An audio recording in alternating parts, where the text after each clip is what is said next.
Hello বন্ধুরা, তোমরা সবাই কেমন আছো? আশা করি তোমরা সবাই খুব ভালো আছো। তো আজকের ভিডিও করার উদ্দেশ্য হচ্ছে যে একটা একটা সংসারে যখন আপ অ্যান্ড ডাউন সময় আসে তখন কিভাবে মানে মানে দুজন দুজনকে কিভাবে সাপোর্ট করে, দুজন দুজনকে কিভাবে মানিয়ে নিয়ে চলতে হয়। এখন আমার পরিস্থিতিটা অনেকটাই খারাপ, তোমরা কম বেশি ভালোই বুঝতে পারছো। তার জন্য দেখো এদিকে ওর বাবার প্রায় দিনকে কাজ হয় না, তার মধ্যে এইদিকে আবার টোটোটাও বসেছিল অনেক কদিন, তারপর টোটোটার চাকাটা ঠিক করে এখন কোনো রকমে টোটোটা চলছে। তো এইদিকে আমি আজকে সেই গ্যাস শেষ হয়ে গেছে, সেটাও তোমরা জানো। তো গতকাল আমি মায়ের বাড়িতে গ্যাসেই রান্না করে নিয়েছিলাম, যেহেতু অনেকটাই লেট হয়ে গেছিলো আর উনুনের পাশে নোংরাও ছিল বলে। তো আজকে আমি উনুনে রান্না করেছি, তো সেটাই তোমাদের সঙ্গে শেয়ার করছি। তো সকালবেলাতে দেখো আমি অনেকটাই বেলা হয়ে গেছিলো ঘুম থেকে উঠতে। তো প্রথমেই দেখতে পেয়েছিলে যে আমি ভিডিও করতে করতে একজনের সঙ্গে কথা বলছিলাম।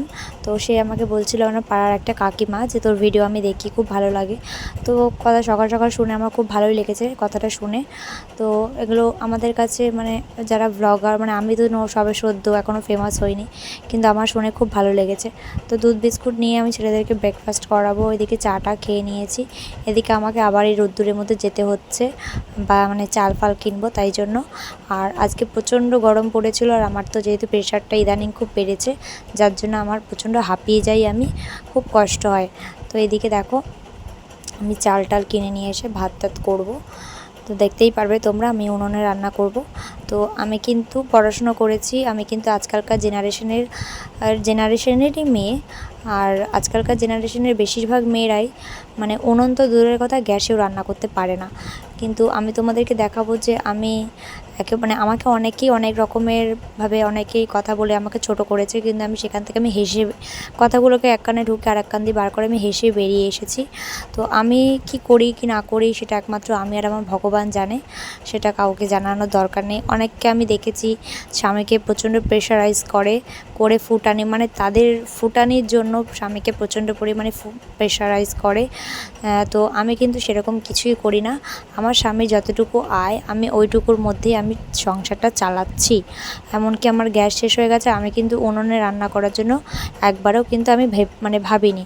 এদিকে আমার মায়ের বাড়ির দোতলাতে উনুনটা, তো সব কিছু টেনে নিয়ে এসে আবার এখানটাতে রান্না করা, এটা কিন্তু চারটিখানি কথা না। উনুনে রান্না করা কিন্তু অতটাও ইজি না, যারা করে তারাই একমাত্র জানে, এবং যারা করে করে অভ্যস্ত তারাই একমাত্র ভালোভাবে করতে পারে। আর আমার কিন্তু অভ্যেস আছে, কারণ কি আমার শ্বশুরবাড়ি যেখানে হালিশহর, সেখানটাতে আমি যখন গেছিলাম তখন কিন্তু আমি উনুনেই রান্না করতাম। সেখানে কিন্তু আগে গ্যাস ছিল না, এখন গ্যাস হয়েছে। এখন যখন আমরা ফ্যামিলির সবাই মিলে যখন যাই সেখানে, তো সেখানটাতে কিন্তু এখন গ্যাসই রান্নাবান্না আমরা করি। তো এই দেখো রান্নাবান্না আমার হয়ে গেছে। আমি আলু পটলের তরকারি রান্না করেছি, আলু ভাজা করেছি, বেগুন ভাজা করেছি। তো সমস্ত এদিকে গুছিয়ে নিয়ে আমি নিচে চলে যাব, ওর বাবা যেহেতু খেতে চলে এসেছে।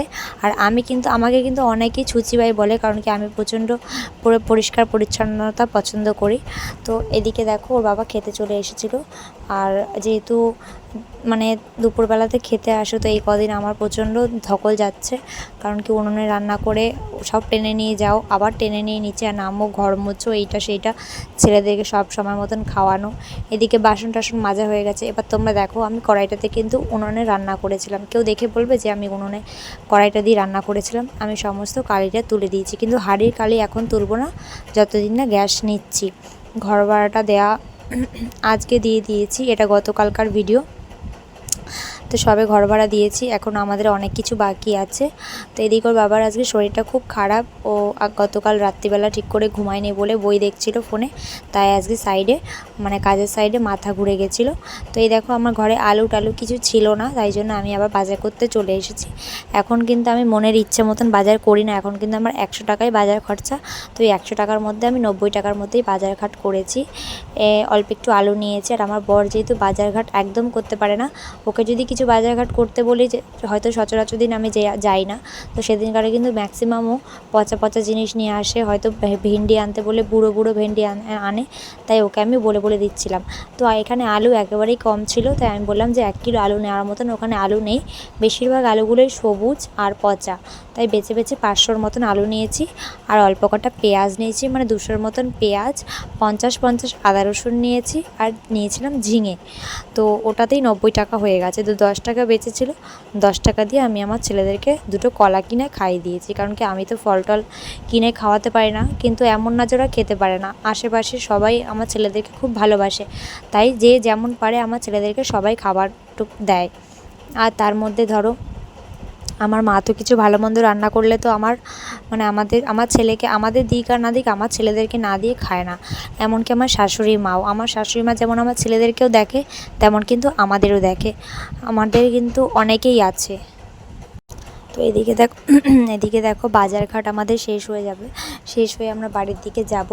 বাড়িতে গিয়ে আমার অনেকটাই কাজ এখনও রয়েছে, সেটা হচ্ছে গিয়ে ছেলেকে পড়তে বসাবো। প্রথমে আমি এখান থেকে মায়ের বাড়ি গিয়েছিলাম, কারণ কি মা একটু দোকানে গেছিলো বলে মা বললো ফাঁকা ঘরটা রেখে বেরাস না, আমি দোকানে যাই, দোকান থেকে ফিরি, তারপরে তুই ঘরে যাস। তো আমি যেহেতু উনুনে রান্না করে নিয়েছিলাম, দুবেলার মতন রান্না আমরা করে নিয়েছিলাম, কারণ কি যেহেতু গ্যাস নেই, আবার রাত্রিবেলা কি করব না করব, তাই জন্য দুবেলার রান্না আমি করে নিয়েছিলাম। তো এদিকে বাজারঘাট আমাদের শেষ হয়ে যাওয়ার পথে, তো এদিকে বাজারঘাট করে নিই, তারপর আমরা বাড়ির দিকে যাব। তারপর ওর বাবা আবার ভাড়া খাটতেও বেরাবে। তো খুবই খারাপ লাগে ওর জন্য, কারণ কি আমি কিছু করতে পারি না। আমি যতটুকু করি সংসারটাকেই আমি মানে হালটা টেনে ধরেছি। আর মানে এখানে অনেকে এটা পারে না, মানে যখন সময় খুব খারাপ হয় না, তখন ম্যাক্সিমাম সংসারে খুব অশান্তি হয়, কিন্তু আমাদের কিন্তু সেটা হয় না। আমি কিন্তু ওর বাবাকে যেমন সাপোর্ট করি, ওর বাবা তেমন আমাকে সাপোর্ট করে। তো এদিকে ও যা ইনকাম করে সেটার মধ্যেই মানিয়ে নিয়ে আমি চলছি। হ্যাঁ, খুব অসুবিধেই হয়, আমাদের খুব অসুবিধা হয়, কারণ কি দুটো স্বামী স্ত্রীর ব্যাপারটা আলাদা, কিন্তু যেখানে দুটো বাচ্চা আছে সেখানে অসুবিধা হওয়াটাই স্বাভাবিক। এইখানে দেখো আমাদের ক্যান্টনমেন্টে চারিধারে মেলা বসেছে, কিন্তু আমি কোথাও ছেলেদের নিয়ে যেতে পারিনি, কারণ কি মেলা তো বছর বছর আসবেই, পরে নিয়ে আসবো। তো আমি এখান থেকে মানে এখন নিয়ে যাব না, কারণ কি এখন নিয়ে গেলে ওরা টুকিটাকি একটু আধটু বায়না করবে, সেই বায়না আমি পূরণ করতে পারবো না। তো এইখানে দেখো, এইখানে কি এমন কিনলাম যে 90 টাকা হয়ে গেল। মানে গরিবরা কি খাবে বলো, কি করে বাঁচবে গরিবরা, মানে আমাদের মতন মধ্যবিত্ত ফ্যামিলির মানুষ কি করে বাঁচবে এরকম, মানে খেয়ে কি করে বাঁচবে। জিনিসপত্রের যা দাম, মাছ মাংসের কথা তো ছেড়েই দিলাম, সবজির যা দাম কি আর বলবো, আকাশ ছোঁয়া দাম। এদিকে দেখো আমার ছেলেরা কি জঘন্যভাবে সব আমার মায়ের বাড়িতে অত্যাচার করে, কিভাবে খেলেছে, সারা বিছানা কত সুন্দর গোছানো ছিল, আর কি অবস্থা করেছে। আর আমার বড় ছেলে বেশিরভাগ সময় আমার মায়ের বাড়িতেই থাকে, যার জন্য আমার মায়ের বাড়ির অবস্থা খুব খারাপ থাকে। তো আমি যদিও বা যখন বাড়িতে যাব, তখন মানে মা যখন দোকান থেকে ফিরবে, তখন আমি যদিও বা এইগুলো সব গুছিয়ে নিই, তারপরে আমি বাড়িতে গিয়ে আমার বড় ছেলেকে লেখাতে বসাবো। এখন কিন্তু ওকে আমি আর কারো কাছে পড়াতে পাঠাই না, কারণ কি যাদের কাছে দিয়েছিলাম না কেন, কোথাও কিছু শিখে উঠতেই পারে না, তার জন্য আমি এখন নিজেই ওকে বসাই। তো এখন যেহেতু আমার কাছে, আমি ওকে অনেকটাই এখন লেখানোটা শিখিয়েছি। তো এই দেখো তোমরা দেখতেই পারবে, ও কিন্তু এখন অনেকটাই লিখতে পারে। তো এখানটাতে লেখাপড়া করিয়ে তারপর ওদেরকে আমি খাইয়ে দেবো। এখন তাও মোটামুটি বাজে 9:30 মতন। ওদেরকে আমি মানে বড় ছেলেকে আমি 9:45 অবধি পড়িয়েছি, তারপরে ওদেরকে আমি ভাত টাত খাইয়ে দিয়েছি। ভাত টাত খাইয়ে দিই, তারপরে আমি ওদেরকে ঘুম পাড়িয়ে দিয়ে আমি ঘরের আর সমস্ত কাজবাজ করেছি, যেমন ধরো কি দুপুরের খাওয়ার বাসন, রাত্রিরে কিছু কিছু বাসন মেজে রেখেছি, তারপরে ঘর দুয়ার ঝাড় দিয়েছি, জামা কাপড় ভাঁজ করেছি, মানে যেটা ওরা যখন জেগে থাকে, যেটা আমার পক্ষে সম্ভব হয় না, তাই জন্য আমি রাত্রিবেলাতে ওরা ঘুমিয়ে যাওয়ার পরে করি। তারপর ধরো ওরা ঘুমিয়ে যাওয়ার পরে আমি ভিডিও এডিট করা, ভয়েস দেওয়া, আপলোড করা, এগুলো আমি সব রাত্রিবেলাতেই করি। তো দেখো ঘুমিয়েও পড়েছে ওরা দুজন, ওর বাবাও এসেছিলো, এসে আমাদেরও খাওয়া দাওয়া হয়ে গেছে, আমরা রাত্রিবেলা ঘুমিয়েও পড়েছি। তো এখন আমি ভিডিওটা শেষ করব। তো তোমাদের সবাইকে বলছি আমাকে প্লিজ সাপোর্ট করো, আমার পাশে থাকো।